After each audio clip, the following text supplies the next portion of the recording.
get under the Eddie Bauer. You clap Petty sour, I push back just every hour. Hit 'em up. Grab your blocks when you see Tupac. We've been following the unsolved murder of one of rap music's biggest stars. When Tupac Shakur was fatally shot in Las Vegas last year, his friend and manager, Suge Knight, was by his side. Tonight, in an exclusive interview, Suge Knight talks with our Lennon Ozizwe about what he saw and the events leading to Tupac's murder. September 7th is a part of history. It's a sad day. It's an educational day. September 7th is a day that would change death row records forever. A day filled with mystery that started with a fight at the MGM Grand and ended with the shooting of rapper Tupac Shakur and death row CEO Suge Knight.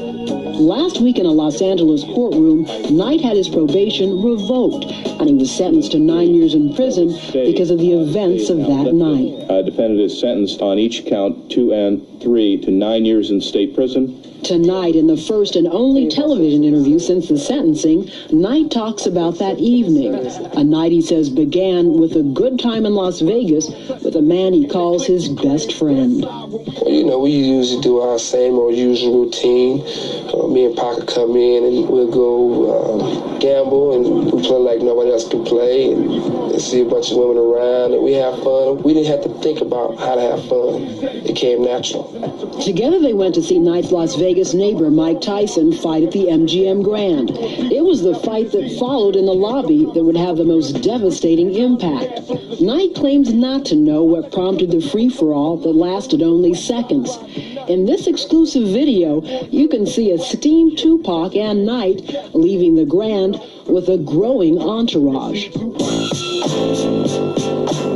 The party continued as the men headed up the Las Vegas Strip on the way to a fundraiser, but they were stopped by a shower of bullets. Tupac was fatally wounded. Knight was struck in the head. Knight reacted by making a U-turn, a move that's been questioned because the direction is away from any hospital. In our interview, Knight defended his action.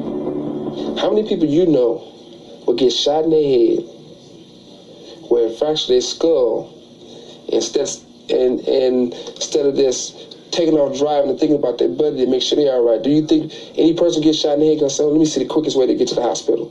The average person, I think, would be dead. We asked Knight, who killed Tupac? He says America's Most Wanted has already revealed the answer to that question. Whatever you have, that your show have, and the police have, see, like, you guys had everything laid out already, and you guys asking questions that you guys already know the answer to. He's referring to the affidavit America's Most Wanted obtained last month. It says confidential informants have identified this man, Orlando Anderson, also known as Baby Lane, as Tupac's killer. Anderson is the same man who was the target of the fight at the MGM Grand. He's denied any involvement in the shooting, and so far neither Anderson or anyone else has been charged in Tupac's killing. But suspicion is centered on at least one other character, Suge Knight himself. There's another theory, and we've even had tips at the show. People say that you're behind the killing of Tupac. Okay. Once again, let's use common sense. One, I'm gonna be behind killing my best friend and tell him to shoot me in my head. Just shoot me in my head. Make sure you hit me in my head so it can look good. That's crazy. I've had people stop me on the street saying Suge Knight did it, didn't he? And one of the reasons they say is Tupac was fixing to leave death row records. Right. One of the things is this. I can guarantee you this. If you look at any interview that Tupac did, if you look at any video, any TV show he did, one thing he always did was praise his death row, and me and him praised each other. Knight says he's disappointed that Tupac's mother has said death row cheated her son. When I was in jail, I gave her a check for $3 million. Plus, also, you got the paperwork right there that you can show the screen, the camera, the world. I think in 4 or 5 months, Tupac spent $2.4 million, $2.5 million. Knight says Death Row Records will continue to succeed in spite of his 9-year sentence for parole violation in connection with that fight at the MGM Grand. Also unchanged, he says, are his feelings for Tupac. I love Pac then, I love Pac now. He loved me. That's my little homie. And it's always going to be that way, you know, and there's nothing going to change that.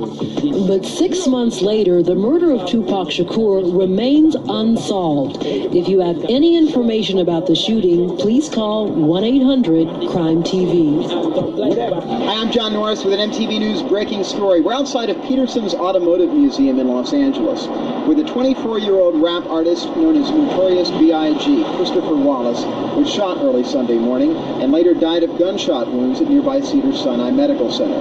The Brooklyn rapper, who was a reluctant participant in the East Coast-West Coast feud between his label Bad Boy Entertainment and Death Row Records, had been in Los Angeles to appear as a presenter on Friday night's 11th annual Soul Train Music Awards. On Saturday night, Wallace attended a post-Soul Train Awards party here at Peterson's, when, according to reports, he was sitting in his car shortly after midnight and a drive-by shooting occurred, riddling both Biggie and his Chevrolet Suburban with bullets. Now, after the shooting, a citizen drove Wallace to Cedars-Sinai, where he was pronounced dead. Biggie was to release a double album entitled Life After Death on March 25th. The first single from that album, Hypnotize, went to radio last week. Once again, Christopher Wallace, the rapper Notorious B.I.G, dead of gunshot wounds. That's all for now. We'll have more news as this story develops. With an MTV News breaking story, we're outside of Peterson's Automotive Museum in Los Angeles, where the 24-year-old rap artist known as Notorious B.I.G, Christopher Wallace, was shot early Sunday morning and later died of gunshot wounds at nearby Cedars-Sinai Medical Center. The Brooklyn rapper, who was a reluctant participant in the East Coast-West Coast feud between his label Bad Boy Entertainment and Death Row Records, had been in Los Angeles to appear as a presenter on Friday night's 11th annual Soul Train Music Awards. On Saturday night, Wallace attended a post-Soul Train Awards party here at Peterson's, when, according to reports, he was sitting in his car shortly after midnight and a drive-by shooting occurred, riddling both Biggie and his Chevrolet Suburban with bullets. Now, after the shooting, a citizen drove Wallace to Cedars-Sinai, where he was pronounced dead. Biggie was to release a double album entitled Life After Death on March 25th. The first single from that album, Hypnotize, went to radio last week. Once again, Christopher Wallace, the rapper Notorious B.I.G, dead of gunshot wounds. That's all for now. We'll have more news as this story develops. Clark was just 24 years old. For more information, here's John Norris on the scene in Los Angeles. Like many young black men, 24-year-old Christopher Wallace was all too aware of his own mortality.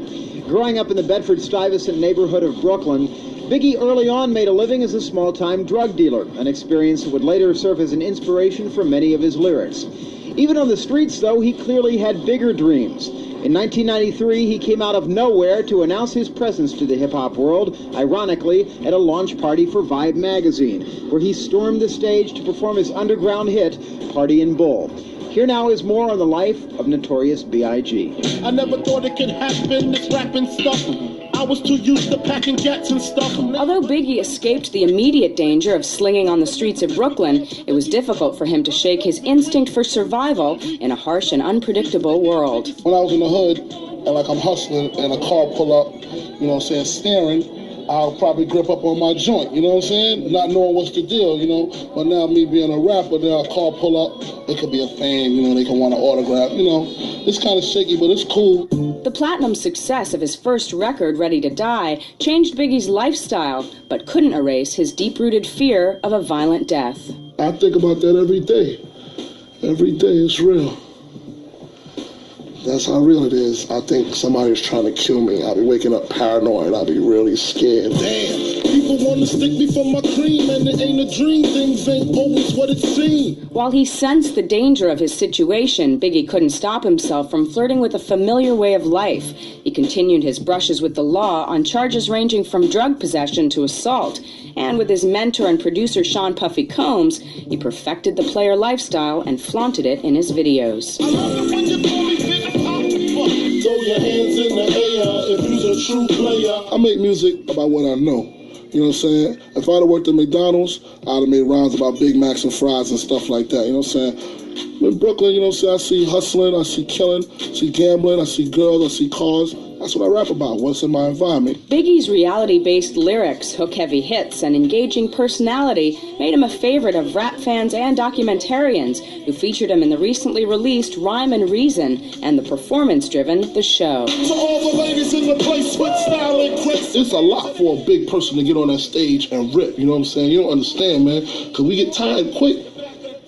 For real, man, when we breathing hard, it's real up there, man. Hi, I'm Abby Kearse. I'm here in downtown Brooklyn, a place where normally on a Sunday afternoon people are shopping, and this is a somber moment and a sad day in hip-hop. We talked to the fans to find out what they think about this tragic day. When I first heard Biggie Smalls die this morning, my first reaction was ultimate shock. I was in total disbelief that he was dead. He was one of my favorite rap artists. And I can't believe it. I'm totally astounded that he's gone from my community. Another black brother is gone. It's a shame. You're killing your own people. You know, it don't make sense. That was somebody's son. That was somebody's father. You know what I'm saying? When we gonna stop? I think Biggie's a person who really had truly deep fans who felt his worldview spoke to them and articulated things they could not articulate themselves.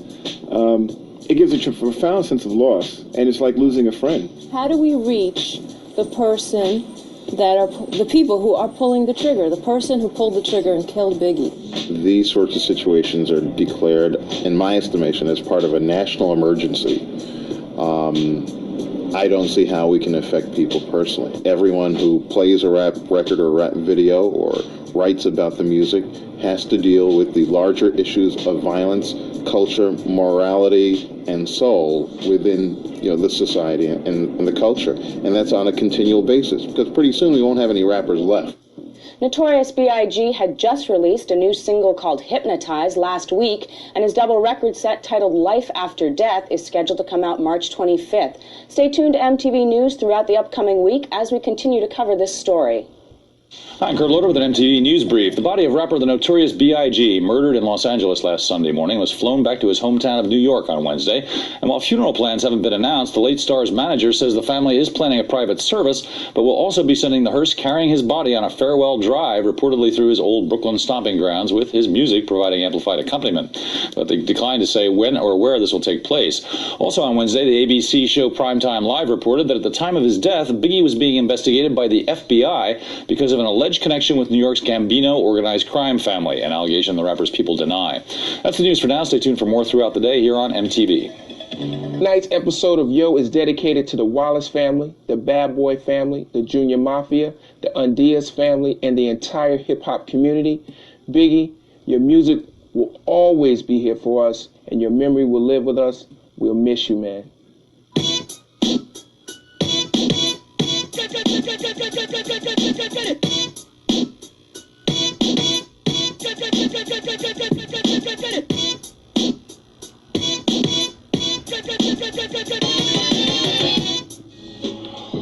Check it out, it's the Notorious B.I.G. You're watching Yo. What up? It's a show to give you all the hip-hop goodies, you know? Yeah, it's Little Caesar, yo. Tonight we're gonna hit y'all off with some latest videos and of course some of our own joints. Alright. You know? Check it out. We're gonna set it off with my joint, you know what I'm saying? Big Papa. Alright. You know, the largest of them all, you know? Yo. Oh.